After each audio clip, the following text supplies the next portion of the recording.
your host, Efi Pylarinou, and today I am building a bridge to a new world with Brett King. It's an honor to have him on my show. Brett, welcome.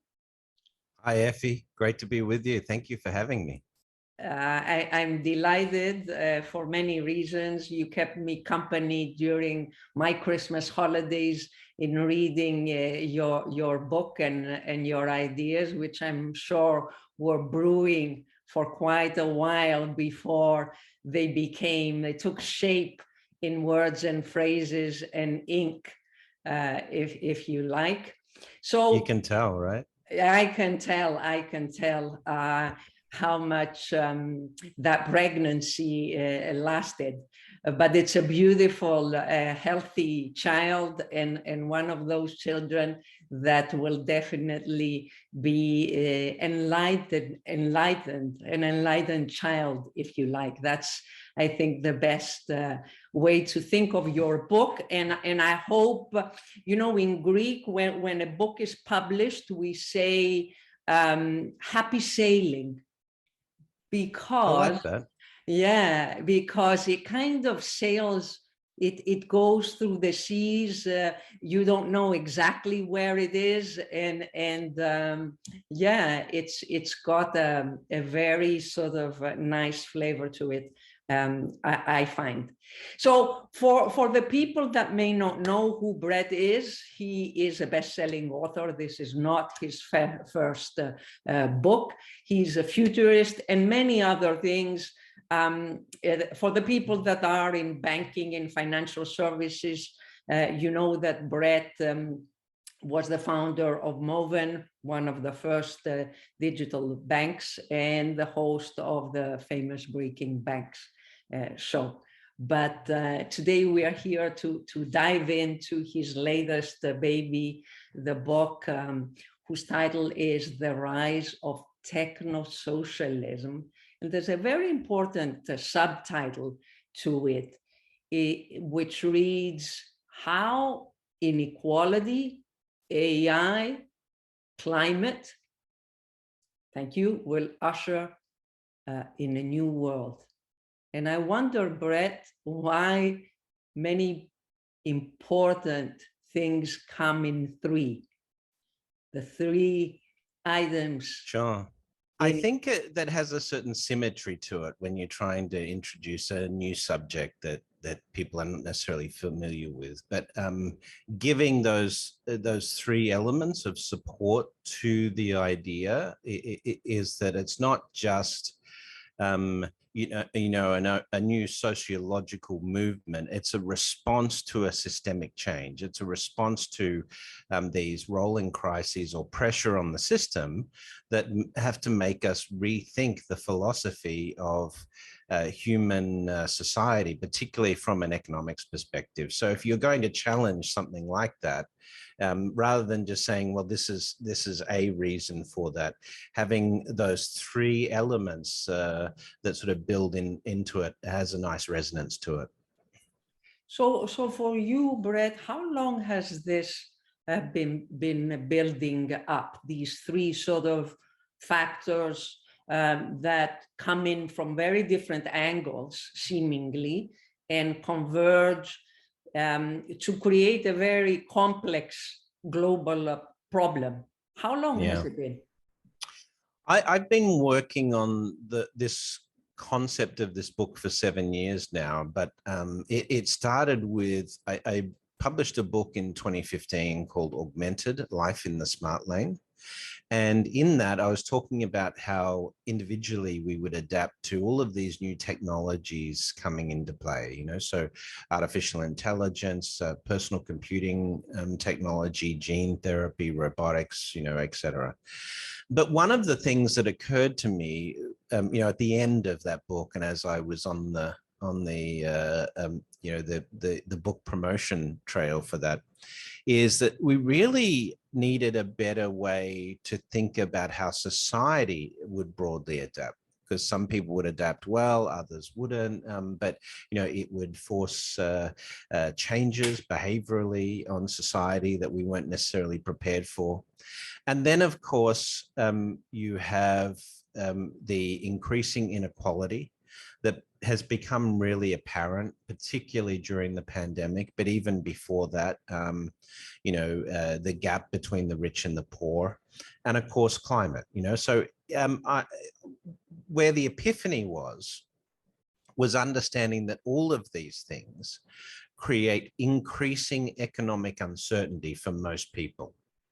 If you're in the top 0.1%, then you're probably fine. But for the rest of us, the fact is it's getting harder to have visibility on, where our finances will be and, what our working practices will be and all of those things that would normally lead you to a life that has some order to it and you're comfortable in knowing that you can provide for your family and that your children are going to have a better life, like what you would call the great American dream in years gone by. And that sort of slipping away from us as these issues that provide greater and greater uncertainty about the future surface. So this was really an attempt to say, how do we get through this period of great uncertainty, particularly around economics, and what does society look like as we come out the other side of these changes? And ultimately ends up being a very philosophical conversation with, a fair bit of policy and economic theory thrown in. So obviously when people hear technosocialism, they probably will think it's something to do with socialism as a political system. It has nothing to do with it. It might have some elements, of course, because of the big problematic of inequality, but it's really a framework on how to think about the issues and potentially how to solve these issues. In your Correct. book, Brett, I mean, during our conversation, it would be nice to hear from you how you defined technosocialism, but also I want to bring up another concept that you have given birth to, which is this 𝐀𝐁�H economy that Right. I think is very important, and it helps us understand where we are heading to, and maybe with greater awareness go in that direction. So sure, let me dive into that at a high level. So the 𝐀𝐁, knowledge, innovation, and creativity economies, was the way we defined the need to re-gear economies away from the way we think about supply and demand in classical economic terms. So, in supply and demand 101, which, we all learn for basic economics, it's Adam Smith, from 1776, is that, if you have a product that is in the market and has high demand, then to increase the supply, you need to put more people producing that product so that you can meet the demand. And this, so we look for a point we call equilibrium, where the amount of supply equals the demand in the market, and we do that through labor participation. But in highly automated societies where we, have automated production means, no longer does increasing demand result in increasing labor participation, i.e., it creates more processing cycles for artificial intelligence, not more jobs for humans. This is the core breakdown, if you like, of the traditional supply and demand economics in the 21st century. So instead, you're investing in 𝐀𝐁, you're investing in the knowledge to automate, you're investing in innovations that give you a competitive edge, you're investing in creativity where humans can differentiate from machines. So you're changing the nature of your reliance on technology on one hand and people on another hand in respect to the operation of the economy. The biggest challenge, of course, is that in highly automated societies, the intent of AI is to eliminate humans from the workforce. So we spend a lot of time in the book talking about how we might adapt to the changing role of work, where you're no longer able to get enough work to put food on the table and, you know, cover the costs of your housing, because robots have taken a huge amount of, you know, or algorithms have taken a huge amount of, you know, the basic process-oriented skills in the economy. And so that brings us back to sort of that core question of, you know, what is the role of humans in the economy in highly automated societies, and you know, what is the role of work moving into the future? So that's probably one of the stickiest philosophical pieces that we try to tackle in the book, for sure. Yes, and I think it also relates to one of the other items that you highlight, which is about the need for long-term planning versus short-term planning, which is connected to all this idea and our obsession as a society and economic sort of system around productivity. We have to redefine productivity, measure it in different ways, and so on. You know, Brett, last week in my first interview for the year, I spoke with Karen Wendt, who is ex-investment banker, and now I would call her a sustainability expert. She is the editor of Springer Nature series on sustainable finance. And one of the ideas that she suggested is that we're missing a sustainable development goal, an SDG, number 18. And she suggested that we need digitalization as an SDG, the 18th SDG, because it is missing today. You know, these SDG frameworks were thought and put out more than 10 years ago for 2030. We're closer to 2030, 2050. How do you feel about that? Do you think that that is something that should be there in the framework of how we move forward? Absolutely. I mean, we have to factor in technology regardless, right? Because it's going to be such a big part of society.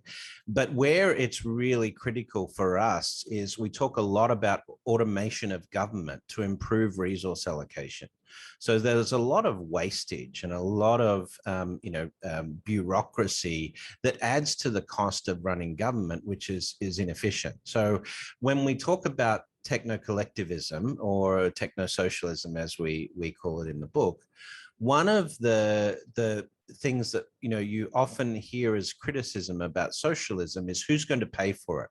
Who's going to pay for all of these government services to the poor and to immigrants and so forth? But what we argue in the book is if you use technology well, then you can dramatically reduce the cost of those services over time so that they're lower than the cost of the existing system. So if you can provide better basic services to the citizens, but you can do so at a much lower cost than the existing system, why wouldn't you do that? Right. So that is capitalism working at its best to make to lower costs and make things more, as you say, improving productivity.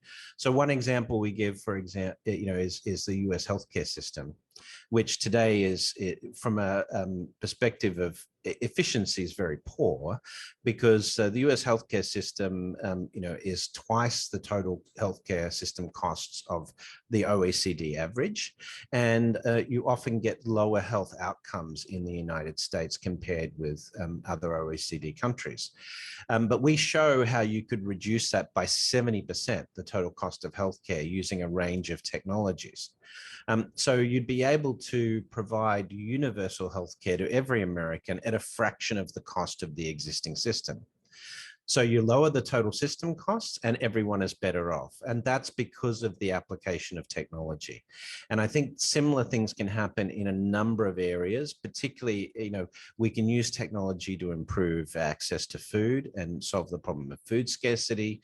There are a number of areas where I think in terms of sustainability, technology absolutely needs to be part of our planning and part of the sort of core infrastructure that we build that enables 21st century economies to work.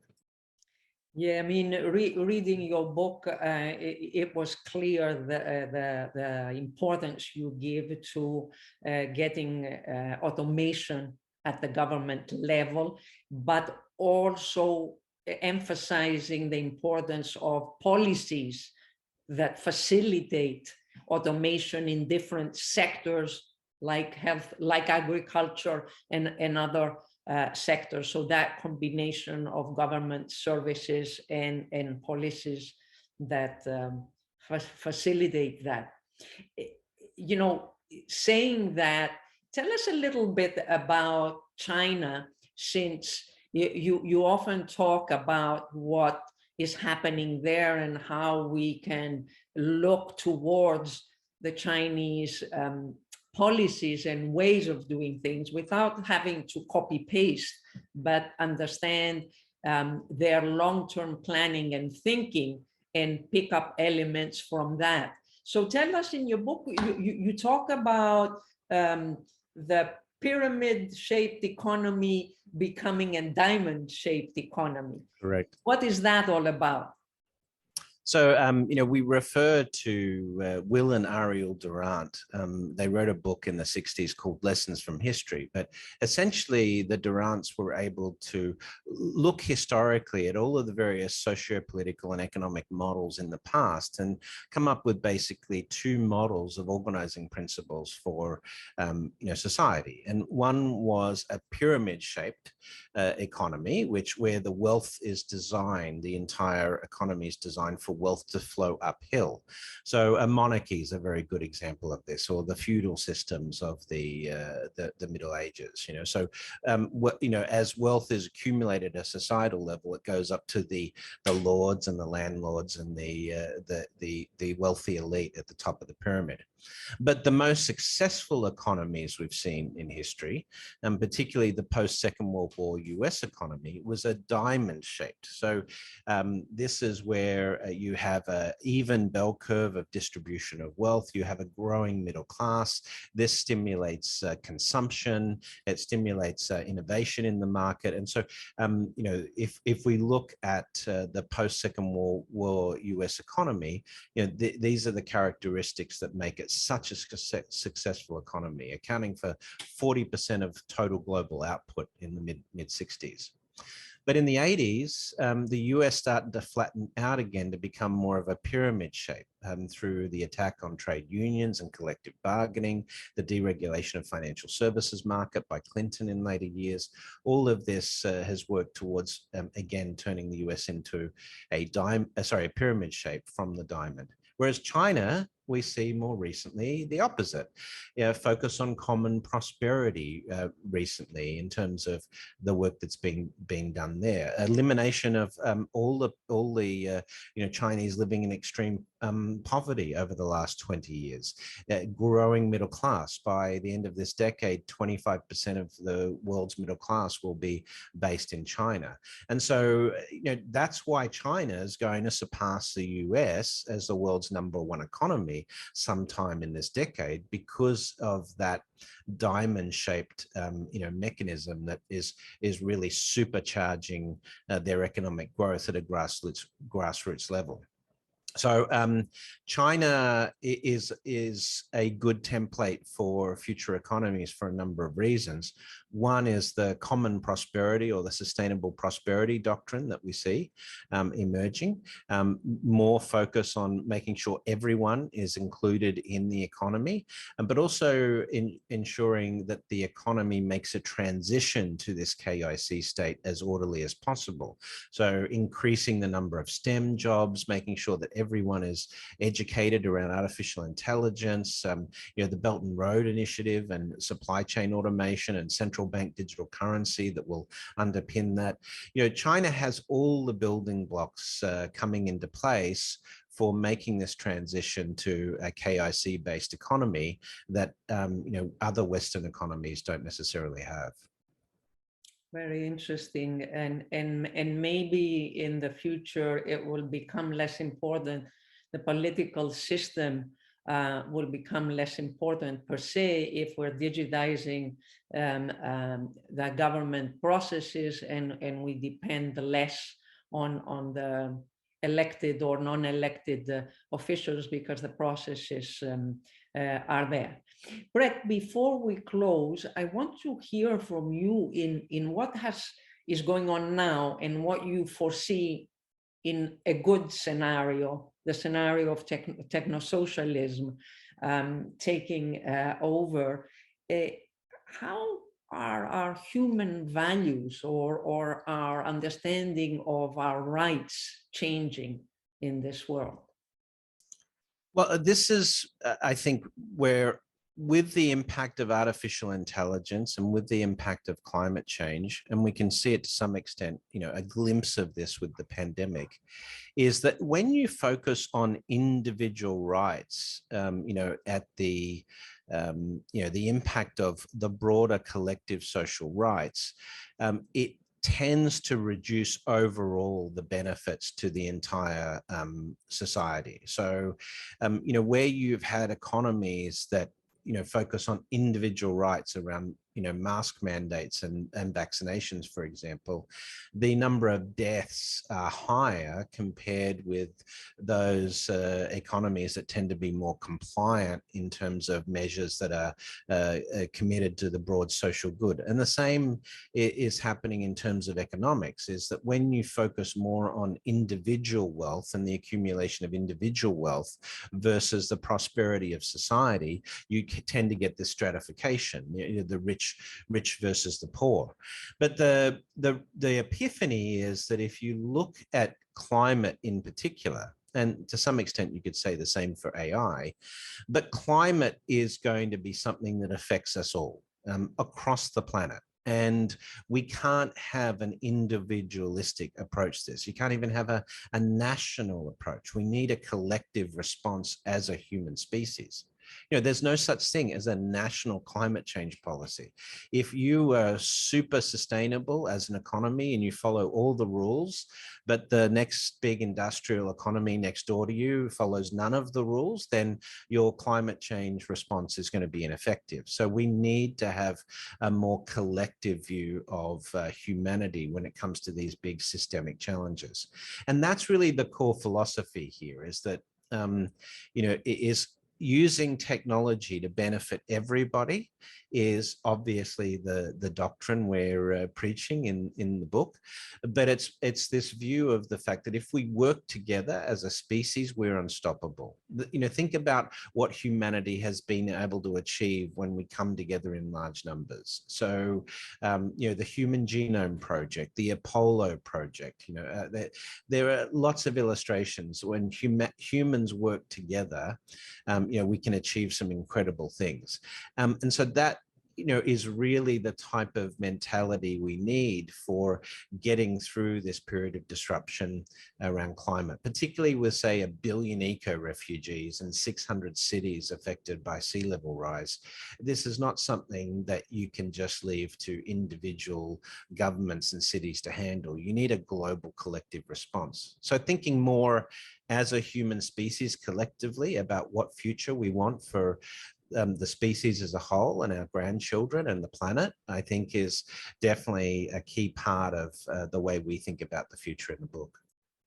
Brett, thank you so much. And I just want to tie in the fact that this is 2022, which has the power in triple of the number 2, which is all about coming together. And that is really what your message is. I will share with our audience the link to your webpage for your book. It's a wonderful book that needs to be read by a wide audience. This is not a tech book. There is no need to understand any type of technology or any type of, microeconomics. It is a book that is very much philosophical and looking at human problems that we can all understand. Thank you, Brett, so much. Thank you. Ευχαριστώ.